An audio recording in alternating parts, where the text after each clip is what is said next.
Hey guys, this is Illusion Podfics, and we're back with Spider-Man Reborn by Careerin. This is Chapter 6. Peter decided, after a week, that trees aren't the problem. Poison ivy was. To some extent.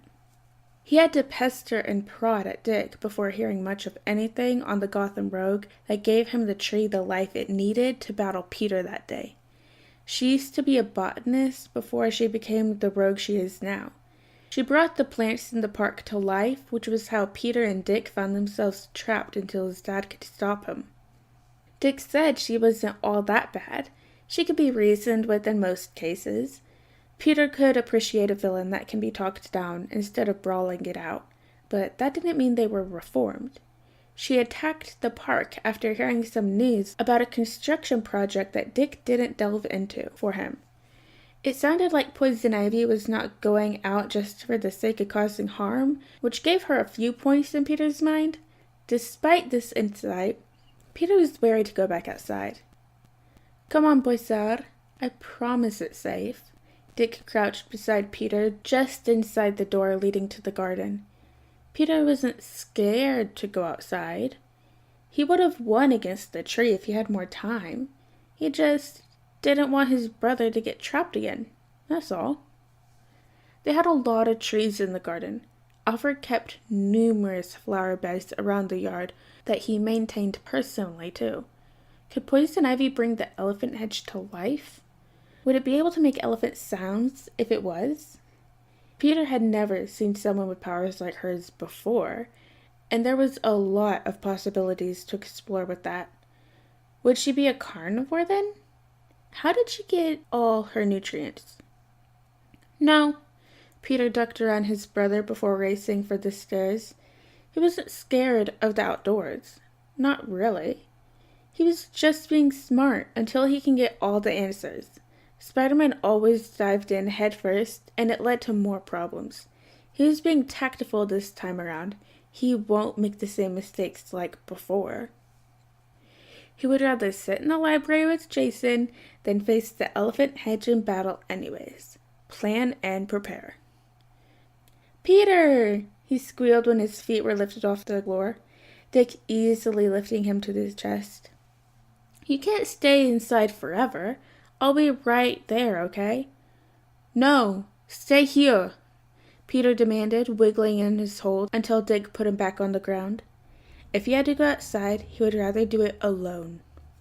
Poison Ivy was taken back to Arkham, but does that mean all the plants are back to normal? He had so many questions that he couldn't ask. At least if Peter went out alone, he could make sure none of the plants would go after Dick. His brother sat on the threshold of the door as Peter ventured out. He held on to Quack as he walked out into the open part of the garden. His eyes darted to all the plants around him, catching the rustling from the passing breeze. They moved like normal plants so far. Peter crept towards the trimmed hedge, stopping in front of the one shaped as a giraffe. It didn't move either. The head raised as if looking over the garden. "Hi." Peter kicked at it before darting back. The giraffe was motionless. Dick still sat in front of the door watching out for him, so Peter moved on to the elephant. This hedge was huge, reflecting the size of a real elephant. Peter poked its leg before jumping to the left. Again, the large bush was motionless. Maybe Poison Ivy couldn't control them for long. How far could her range be? How long could she maintain it? Does she need a direct connection to the earth to control them, or does she just need to be in the vicinity? More and more questions formed in his mind, filed away to investigate in the future. For now, he could practice cartwheels with Dick. "Okay," Peter waved for his brother. The garden was safe for them to practice now. "Jay?" Peter knocked on the door again when no one answered. "Open!" He brought Pride and Prejudice with him to barter some free time with his brother. While Dick was in and out of the house, Jason had been pulling away. Peter would find him less and less in the library, which always made it harder to spend time with him. Hopefully Jason's favorite book would be just the thing to get his brother back. Something was going on, and Peter wanted to help in any way he could. I'm here. The door opened as Jason yawned. He still wore his pajamas, with heavy bags under his eyes. Peter glared at the sight. What was he doing in here if he wasn't sleeping? Nap time! Decision made. Peter bailed past his brother. He raced for the bed in the corner before leaping atop it. The blankets were a mess. Clearly Jason had been sleeping this time. He accidentally kicked the laptop off the bed as Jason dived for it.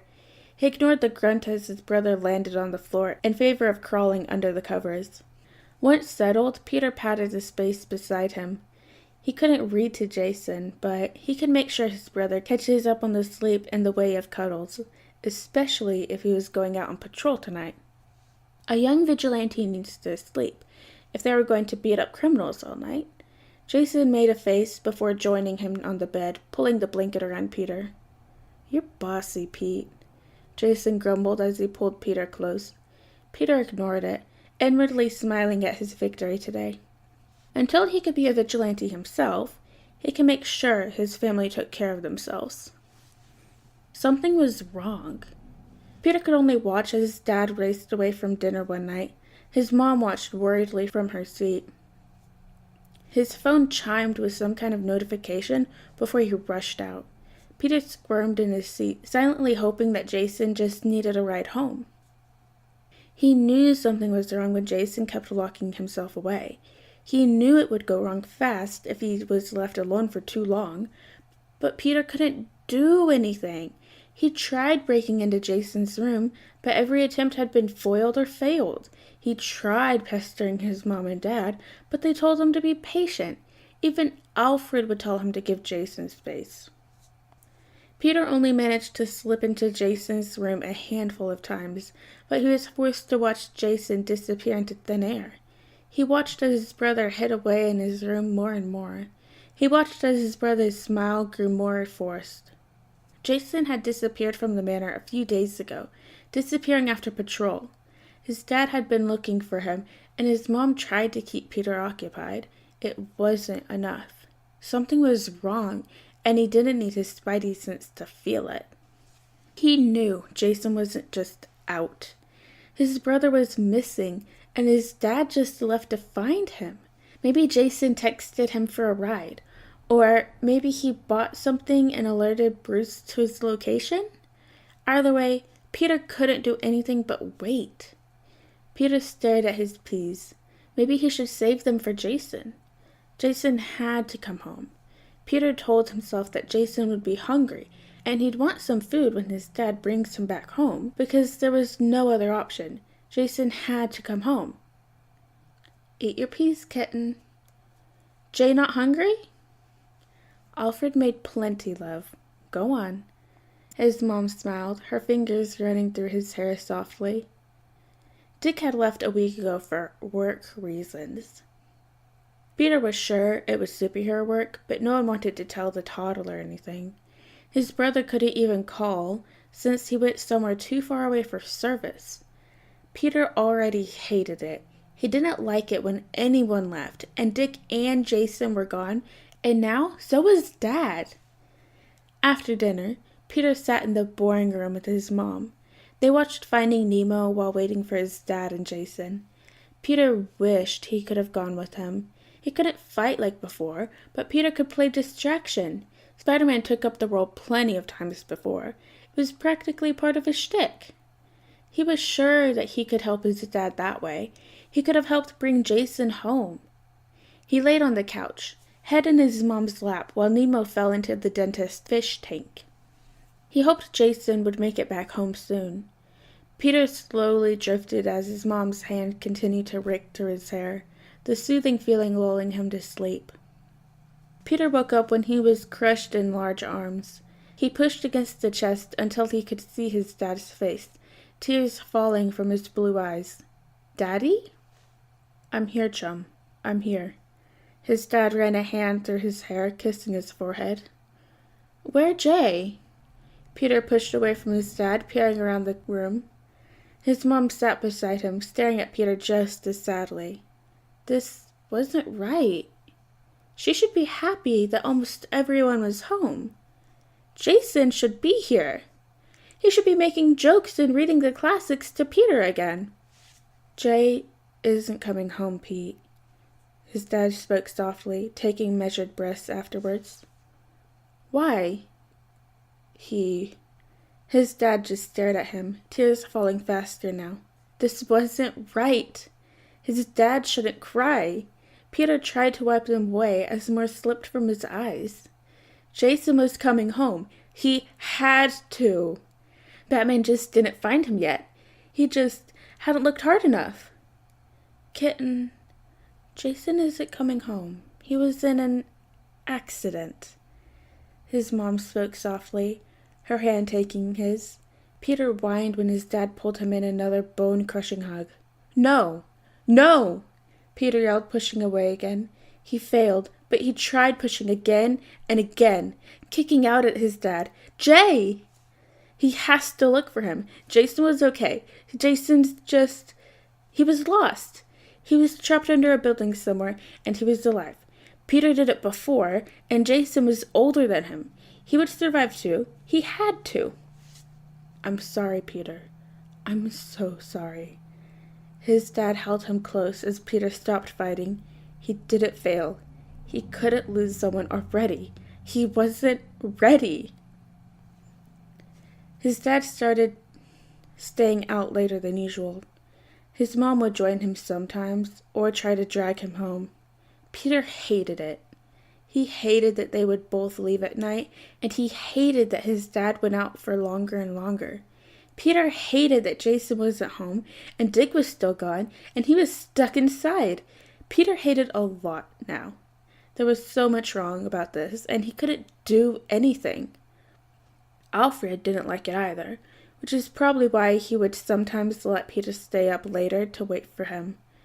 Peter assumed this was Alfred's way to passive-aggressively show his dad that he was doing something wrong.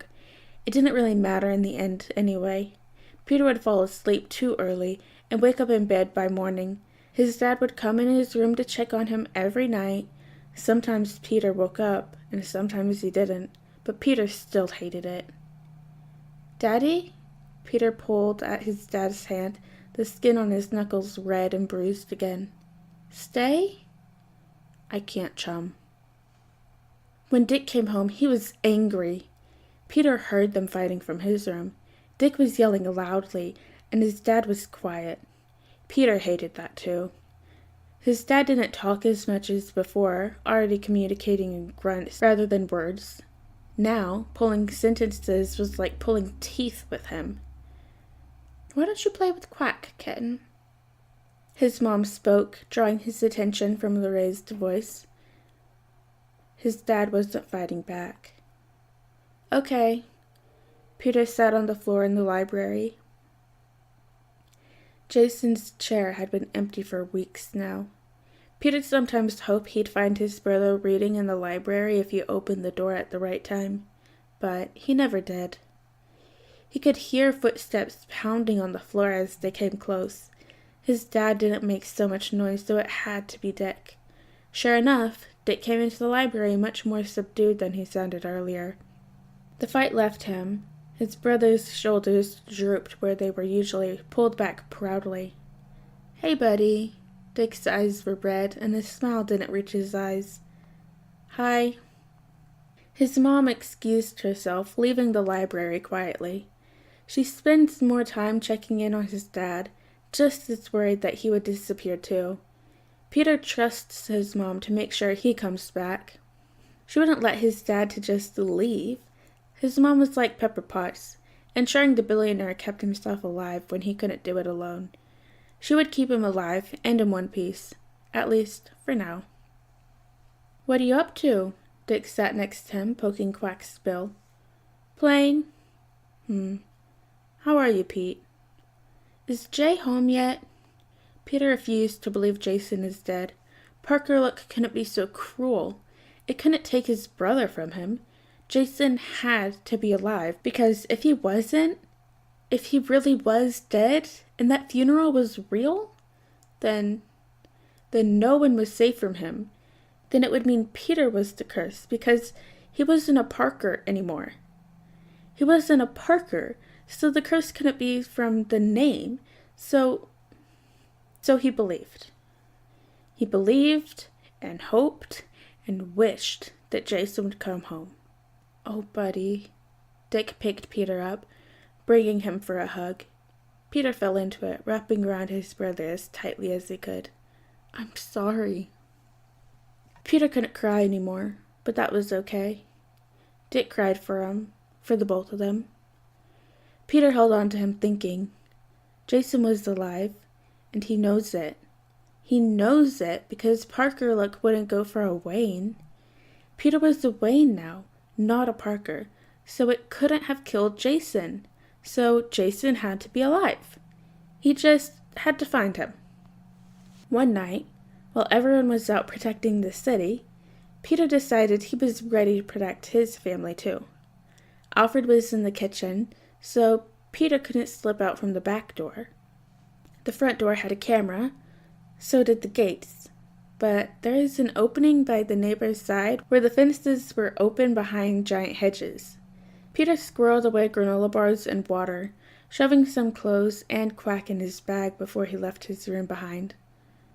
If Peter is the curse on his family, then he'll leave. Jason will come home, or Peter can find him, and everyone will be safe from it. No one will die, and Jason will be safe. Peter could survive on his own. He used to be 18. He remembers. He can figure it out after he brings his brother back. He will keep his family safe. He can't fail again. He had to be careful since Alfred was awake, meaning he might notice Peter's absence sooner. Peter just had to be quiet. He should be fine. Peter slipped into the library once. He saw the halls were empty. His mom only went in there for Peter, and so did Dick. Alfred went in to clean it, but it was too late for any cleaning. His dad never goes in there anymore. No one will notice he left from the window there, not until it was too late. Peter struggled with the window before he managed to slide it open enough. He threw his first bag out, quietly apologizing to Quack for the drop before he wiggled out after it. Peter fell into the short drop into Alfred's magnolias. "Sorry," he whispered to the plant, wary they would attack him like the tree once did. He didn't suspect Ivy was around to have them attack, but it's better to be cautious. Once Peter left the plants, he started running for the fence. He knew the way, and also that Drake Manor was across the field after that. He could reach their driveway. He walked to the street before catching a bus at the stop up the road from them. Peter reached the large hedges, ducking into the thin branches full of leaves before following along the fence line. Soon he found the little holes he'd seen the rabbits disappear past and shoved his bag through it. He crawled in after it, pushing against the fence, snagging onto his hoodie. Stumbling to his feet, Peter started running again for the giant house he could barely make out against the moonlight. He was halfway there, and soon he could catch the bus. He'll figure out the rest later, but first... Peter. A large figure landed in front of him, arms crossed as Batman stared him down. "I'm not Peter." If Batman pretended not to be his dad, then Peter could pretend to. He had to go. "Peter," his dad repeated himself, the disapproval clear in his voice. "Go home." He couldn't. Everyone would die if he did. It was his fault Jason was gone, and it'll be his fault when the next person dies. He had to protect them by leaving. His dad just wouldn't understand. He doesn't know what Peter does. No. Peter waited for him to leave, crossing his arms in imitation to the vigilante. Batman shouldn't know who Peter is. Batman couldn't boss him around. "Go," Batman growled, lacking the bite Peter expected to hear from the Dark Knight. Peter huffed, staring up at him. "You go." He watched his dad take a deep breath, hold it, and release slowly. "Peter, it isn't safe. Go home, now." "Come home, Daddy." Peter could see the outcome already. He couldn't outrun his dad. He'd be dragged back home to curse the rest of his family. He couldn't keep pretending because this is all too real. He would be forced back home no matter what. But at least he could try to bring his dad back with him. At home, they were safe. People died when they left. His parents died when they went on a plane. Uncle Ben died in a corner store. Jason was missing, lost, not dead, never dead. Peter. His dad sighed, crouching down to his level. Please. You too, Peter sniffed. He was already caught. He couldn't run away yet, but he had to protect his dad somehow. Come home too. His dad pulled Peter for the comforting, familiar hug, his arms wrapping protectively around Peter. He fell into the hug, tears falling from his eyes as his dad held him. The armor was uncomfortable, but his dad was here. I'm sorry, chum. A gloved hand pulled his head close to his dad's chest, holding him tightly. I can't yet. Peter couldn't run when his dad carried him across the yard, over the fence, to the back door. Alfred stood with his mom, waiting as Batman passed Peter over to her. Peter only sobbed into his mom's shoulder, hating that he couldn't do anything. He felt a gloved hand run through his hair before it disappeared, his dad flying into the night. Alright guys, and that is the end of Chapter 6 of Spider-Man Reborn by Kuririn. Hope you enjoyed this chapter, and I'll see you in the next one.